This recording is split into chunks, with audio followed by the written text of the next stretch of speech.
Just Mining, le partenaire des professionnels et particuliers pour réussir vos investissements crypto présente Sud Radio Parlons Crypto, Thibaut Boutroux, Stéphane Moller.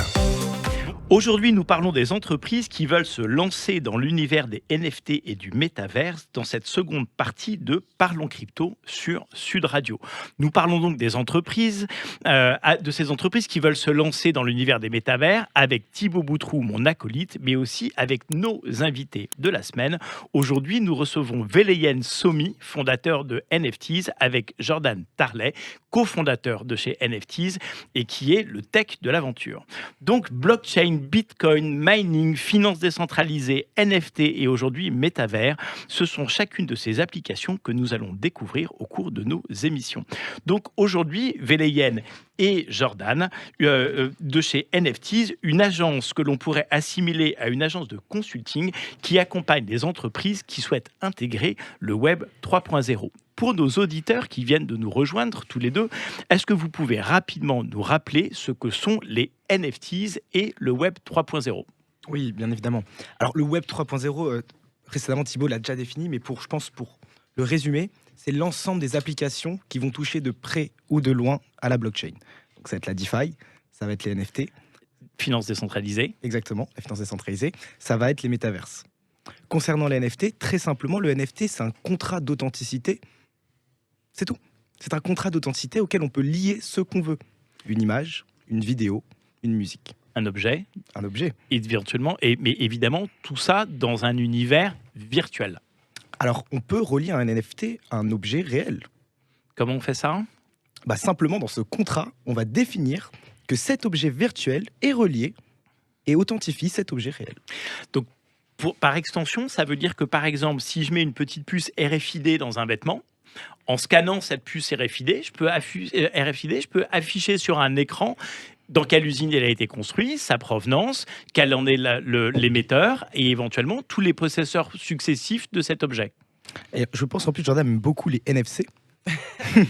Ouais, tout à fait. Si je peux reprendre la main sur cette question, parce que je pense que c'est... Oh, parlez dans le micro. Ah, autant pour moi, excusez-moi. Si je peux reprendre la main un peu sur cette question, je pense qu'il y a une vraie thématique autour des NFT. Il y a beaucoup de voiles d'obscurité sur ce mot qui finalement veut pas dire grand-chose. NFT, c'est la traduction littérale de non-fungible tokens, donc des tokens non fungibles. Ça veut vraiment pas dire grand-chose dans le langage commun des mortels. L'idée, c'est vraiment de traduire ça sous un autre terme, je pense, pour apporter de la clarté aux propos. C'est des jetons, littéralement des jetons, comme ce qu'on pourrait trouver au casino par exemple, qui ne sont pas interéchangeables par nature. C'est-à-dire que le terme de fongible fait référence notamment à la monnaie. Une pièce de 1 euro, peu importe sa date de création, le moment où elle a été frappée, elle aura la même valeur qu'une autre pièce qui a été frappée à un autre moment.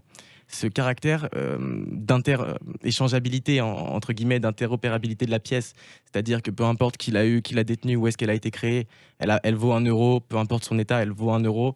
C'est ce qui caractérise le caractère fongible, tout simplement.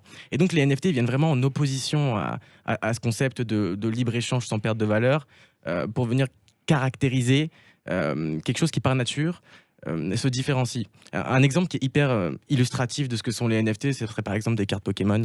Un Dracofeu première édition, créé en 2002, disponible en 3 exemplaires, signé par le créateur de Pokémon, n'a pas la même valeur qu'une autre carte Dracofeu qui est sortie, qu'on a récupérée à Carrefour il y a 2 semaines, quoi. Et donc, c'est vraiment de ça que les NFT prennent leur véritable essence et ouvrent le champ du possible à un tas d'applications, comme l'a dit Velayen, au niveau de l'illustration. Donc, c'était notamment l'émergence du crypto art, entre guillemets, mais également sur beaucoup d'applications utilitaires, avec notamment le fait qu'on peut vraiment identifier, certifier une propriété, sa date de création, ses anciens détenteurs, ses nouveaux détenteurs, par le biais de ce véhicule finalement qu'est le NFT. Passionnant, on reviendra évidemment sur tous ces sujets ultérieurement. Moi, ce qui m'intéresse, c'est vos parcours. Ce qui m'intéresse aussi, c'est vos parcours. C'est comment est-ce qu'un jour, on se lève un matin et on se dit « je vais créer une agence de consulting pour les gens qui ont envie de se projeter dans les métaverses ». Comment on en arrive là ? Je pense que ça se fait petit à petit. On ne se réveille pas en se disant « on y va ». Pourquoi ? Parce que je pense que la première étape qui est la plus importante pour toute personne qui veut rentrer dans le NFT, dans la crypto-monnaie ou la blockchain, c'est l'éducation et la pédagogie. Donc avec Jordan, en fait, quand on a débuté, donc c'est Jordan la première fois qui m'a parlé de Bitcoin. Je peux te laisser peut-être raconter cette petite anecdote d'ailleurs. Ouais, de manière un peu sommaire, moi j'ai eu la chance de découvrir la crypto-monnaie très très jeune. Je l'ai découvert il y a bientôt 10 ans maintenant. Donc j'ai eu l'honneur de découvrir un petit peu cet écosystème de manière assez distincte au début, hein, sans vraiment comprendre les fondamentaux, mais de faire l'acquisition de crypto-monnaie il y a déjà 10 ans. Et finalement, voilà, c'est dans un cadre très ludique d'ailleurs, c'était dans le cadre d'un serveur de jeu Minecraft, voilà, pour l'anecdote. Donc c'est quand même une approche très ludique et finalement assez marrante de la crypto. Et avec Veleyen à l'époque, je lui montre Bitcoin et je lui dis, regarde, c'est incroyable, une monnaie qui est totalement anonyme, entre guillemets. À l'époque, je pensais que c'était vraiment totalement anonyme. Donc, je lui dis, waouh, c'est fou, il y a une nouvelle façon de concevoir la monnaie, de concevoir les échanges de valeurs. Donc, progressivement, nous, on s'intéresse un petit peu à ça. De fil en aiguille, on commence à essayer de comprendre un peu ce qui se cache au niveau de la tech. Donc, on comprend la blockchain, ce qui n'a pas été quelque chose qu'on a fait en 2 semaines, hein, clairement. Ça a pris du temps pour qu'on maîtrise un petit peu le concept. Parce que, mine de rien, c'est un mot qui paraît très générique, très simple au premier abord, mais dont la véritable maîtrise, je pense, nécessite des années de compréhension et de bûchage sur le sujet.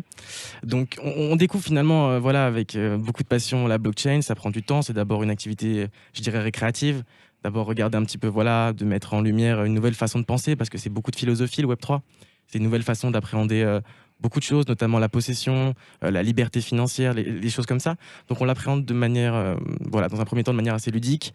Et puis, progressivement, on commence à avoir un intérêt qui se matérialise sur une sorte de volonté d'être acteur de cet écosystème, de cette révolution qui était en marche et qui prend aux tripes, hein, parce que je pense qu'autour de cette table, on sait tous que la crypto, quand ça nous attache et que ça nous attrape, c'est impossible de s'en séparer. C'est impossible même de penser ne pas parler crypto, ne serait-ce qu'un jour dans la semaine. Et donc, on commence progressivement à s'implanter entre guillemets dans l'écosystème. On commence par des positions médiatiques. Peut-être que Veleyen t'expliquera ça un peu mieux que moi. Oui, non, effectivement, en fait, on a rejoint CoinTribune, qui est du coup aujourd'hui un des médias blockchain crypto-monnaie qui a pour but justement d'expliquer aux personnes, de relayer l'actualité. Et en fait, cette première étape, effectivement, nous plonge au cœur et au sein de ce qui se passe. Donc cette veille constante, cette excitation de comprendre quel est le nouveau protocole de DeFi, de finance décentralisée. C'est vrai que moi, ça a été le premier axe qui m'a interpellé. Et c'est à travers la finance décentralisée que j'ai découvert la NFT, notamment. Avec Jordan, c'est qu'un jour, il y a un protocole. Donc pour ceux qui ne savent pas ce qu'est la finance décentralisée, très simplement, c'est l'application des produits institutionnels bancaires, mais de personne à personne sans intermédiaire. Je le résumerai comme ça. Je peux directement te prêter de l'argent et tu peux directement payer des intérêts. Exactement. C'est exactement ça. Et il y avait un de ces protocoles qui était assez intéressant parce que lorsque je posais ma monnaie, si je voulais augmenter mon rendement, je pouvais gagner un NFT. Et donc moi, de base, quand je vois le NFT, je me dis « Waouh, c'est un mécanisme financier qui est super intéressant ». Mais à ce moment-là, on n'a pas encore eu Beeple. Donc Beeple, juste pour le rappeler, c'est le crypto-artiste qui a lancé la vague des NFT avec une vente à 69 millions de dollars et qui crée ce qu'on voit aujourd'hui. Les marques, les chanteurs, les footballeurs qui se mettent au NFT. Donc ça va être la première touche qui va nous faire nous dire il y a peut-être quelque chose là-bas qui se trame. Exactement. Et en plus, il y avait une approche vraiment pluri-industrielle. C'est-à-dire que Veleyen avait vraiment cette approche plutôt orientée sur la finance. Moi, j'avais une approche finalement tout à fait différente, puisque moi, j'ai beaucoup travaillé notamment sur les thématiques de blockchain en santé. Donc finalement radicalement opposé à ce qu'on pourrait voir dans la finance. Et je travaillais déjà sur les questions de NFT pour des raisons de recherche médicale. Et donc on discutait sur les NFT, on se disait comment est-ce que ça peut leverage entre guillemets, comment ça peut rehausser un petit peu le nouveau paradigme de possession de valeur, comment est-ce qu'on peut exploiter ça. Et on s'est rendu compte très vite qu'il y avait un champ du possible au niveau des marques qui était incroyable. En fait, je ne m'étais pas rendu compte à quel point cette notion de NFT était absolument centrale dans le Web 3.0 jusqu'au démarrage de ces émissions et de me rendre compte que finalement le NFT n'est pas du tout seulement n'a pas du tout seulement une dimension artistique, mais que c'est effectivement tous les contrats que nous sommes capables de passer de gré à gré prennent la forme d'un NFT. Ça peut être un billet d'avion, ça peut être une ordonnance médicale, ça peut être une place de concert, ça peut être un contrat de prêt. C'est en fait chaque contrat dans la blockchain se matérialise par un NFT. Alors, pas chaque contrat, parce qu'effectivement, il y a ce qu'on appelle les smart contracts. Donc, le NFT va effectivement permettre de le matérialiser, mais ce n'est pas nécessairement des NFT. Tout à l'heure, effectivement, on parlait de protocole DeFi. Lorsque je vais actionner un protocole potentiellement pour poser mes crypto-monnaies et générer du rendement, je n'ai pas forcément de NFT associé. Mais le NFT va permettre de matérialiser cet horodatage, cette marque dans la blockchain. Non, mais c'est vrai qu'on a tendance à faire un focus sur le volet artistique du NFT parce que c'est finalement l'application la plus évidente, entre guillemets, et la plus simple qu'on conçoit aujourd'hui. Mais le NFT a un usage qui est beaucoup plus large que ça dans différents secteurs d'activité. Et c'est là où il y a des marques, des entreprises qui ont tout intérêt en fait à se pencher sur le sujet parce que ça peut réellement changer des choses dans leur façon d'exercer leur métier. Et c'est ça aussi que vous essayez de faire au quotidien avec les entreprises qui viennent vous trouver. Ouais, pour prolonger la question de Thibaut, en fait, ma question c'est qu'est-ce que recherchent les entreprises qui viennent vous rencontrer aujourd'hui? Quelle est la première question qu'elles vous posent et c'est quoi leur recherche? L'objectif d'une entreprise, c'est la dimension économique des choses, mais il y a aussi une notion d'image. Comment est-ce qu'elles arrivent à vous et avec quel type de questions? Et je pense qu'il y a plusieurs typologies en fait, d'entreprises qui sont amenées à nous contacter. Je pense qu'on va avoir deux catégories. On va avoir les entreprises qui ont un peu de recul, qui sont un peu grosses, entre guillemets, qui ont l'habitude des révolutions tous les trimestres. C'est un peu ça l'idée. Hein. On leur sort des révolutions tous les ans. Il faut faire ci, il faut faire ça. Donc ils ont un petit peu, je dirais, l'expérience de guerre. Celle-là, elle est de taille quand même. Hein. C'est ça, mais ils ont quand même, entre guillemets, l'expérience de guerre pour avoir un profil un petit peu particulier, c'est de se dire, on veut prendre ce sujet avec de l'altitude, voilà, quels sont les enjeux de positionnement. C'est vraiment ça. L'idée, c'est, est-ce que si j'attends encore un an pour me positionner, est-ce que c'est trop tard? Quelle porte je vais me fermer? Ok, si j'y vais maintenant, d'un point de vue légal, je fais comment? D'un point de vue comptable, je fais comment? Ok, maintenant, je connais personne dans la crypto, comment je fais pour contacter ces types-là? Ils me répondent pas, j'ai envoyé 5 mails, ils me répondent pas. Il y a vraiment toutes ces thématiques-là, en fait, qui vont être à la fois une thématique d'expertise, pure et dure. C'est-à-dire comment est-ce qu'on va être capable d'apporter de la valeur ajoutée par le biais de, typiquement, des connaissances légales, des connaissances théoriques, des connaissances même de la culture du Web3. Et on va avoir d'autres types d'entreprises qui ont vraiment une typologie différente. Ça va être parfois des entreprises de grande taille, hein, il n'y a pas de distinctif à ce niveau-là, mais avec une vision plus court-termiste en fait. C'est-à-dire qu'ils vont arriver, ils vont nous dire, voilà, moi j'aimerais faire un drop de NFT, j'ai vu que mon concurrent a fait un drop de NFT, je veux en faire un désormais. Et donc, nous, ce qu'on essaie de leur dire, ces entreprises de deuxième typologie, c'est « Ok, on peut t'accompagner sur un drop de NFT, il n'y a pas de souci. On maîtrise le scope, on va te faire une offre dans laquelle tu vas avoir tous tes interlocuteurs en un, c'est-à-dire tu vas pas avoir le problème que tu énonçais au début, Thibaut, c'est-à-dire le fait que l'offre soit fragmentée. On va te mettre en face d'avocats qu'on connaît, d'experts comptables qu'on connaît. On va te mettre en place des chefs de projet, par exemple, qui ont de l'expertise dans les NFT, dans les metaverses. Donc, on va venir vraiment t'englober, entre guillemets, sur une offre globale pour te positionner. Mais c'est pas ça le vrai. Le vrai enjeu, il est pas là. Il est pas de faire un drop aujourd'hui. L'enjeu, il est vraiment de comprendre comment est-ce qu'on arrive à un changement de paradigme où la clientèle devient une communauté. Et... Alors, c'est ça ma question. On est au cœur du sujet. Je suis une entreprise, je veux avoir une activité dans les métavers, je veux émettre des NFT, la traduction de faire un drop de NFT.